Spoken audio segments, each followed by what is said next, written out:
بسم اللہ الرحمن الرحیم۔ السلام علیکم۔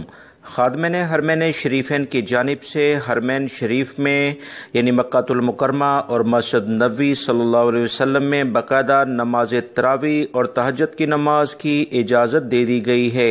لہٰذا دوستو، رمضان المبارک کے آغاز کے ساتھ ہی الحمدللہ یہ ایک بہت اچھی خبر ہے، کیونکہ وبائی مرض کرونا کے پھیلاؤ کو دیکھتے ہوئے کچھ پابندی لگنے کا امکان تھا، مگر خادمین حرمین شریفین نے تمام تر پہلوؤں کو دیکھتے ہوئے باقاعدہ اس کی اجازت نامہ جاری کر دیا ہے۔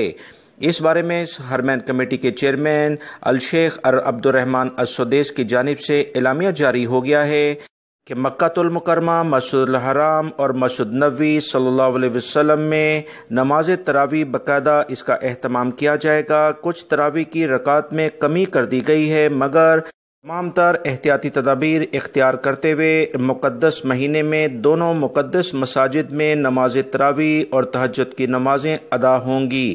باقاعدہ پورے مہینے کے لحاظ سے شیڈیول بھی جاری کر دیا ہے، جیسے آپ اس ویڈیو میں دیکھ رہے ہیں۔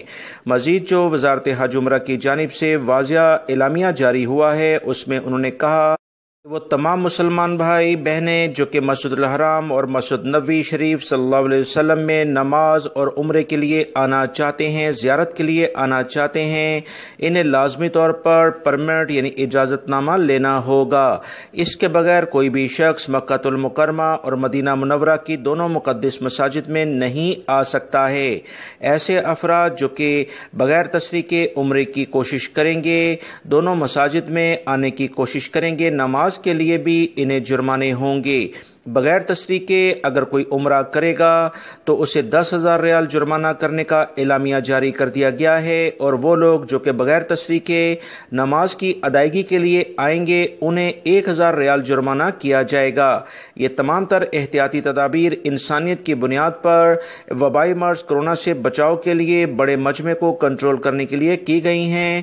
لہذا قوانین کا احترام کرنا بہت اچھی بات ہے۔ ویڈیو لائک کر کے شیئر بھی کیجیے گا۔ السلام علیکم۔